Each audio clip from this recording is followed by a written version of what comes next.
कोयटा में चहलुम इमाम हुसैन का मरकजी जुलूस इमाम बारगाह हजारा निचारी अलमदार रोड से बरामद हो गया है। अज़ादारों की बड़ी तादाद इमाम हुसैन और उनके साथियों की कुर्बानियों को भरपूर खराजी अकीदत पेश कर रहे हैं। इस मौके पर मुख्तलिफ इलाकों में मोबाइल सर्विस भी मुअत्तल है और मोटरसाइकिल की डबल सवारी पर भी पाबंदी है। मजीद जानते हैं डॉन न्यूज़ के नुमाइंदे अब्दुल्ला ज़हरी से। जी अब्दुल्ला।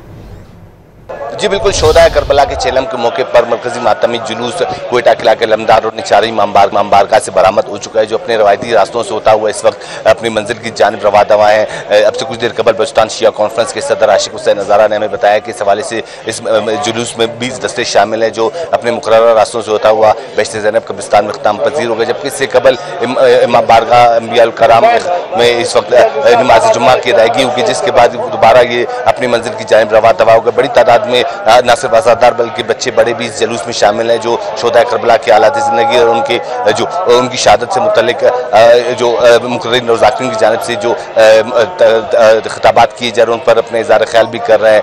अगर सिक्योरिटी की हम बात करते हैं तो सिक्योरिटी के इंतहाई सख्त इंतजाम किए गए। न सिर्फ पुलिस, FC और दीगर कानून नाफिज करने वाले इदारों की तैनाती अमल में लाई गई है, बल्कि इसके साथ साथ CCTV कैमरों की मदद से निगरानी भी की जा रही है, जबकि फ़िज़ाई निगरानी भी इस जुलूस की जाएगी। जुलूस की रूट पर मुख्तलिफ मकामात पर सवीलों का भी इनेकाद किया गया है। जी अब्दुल्ला ज़हरी अपडेट कर रहे थे, आपका शुक्रिया।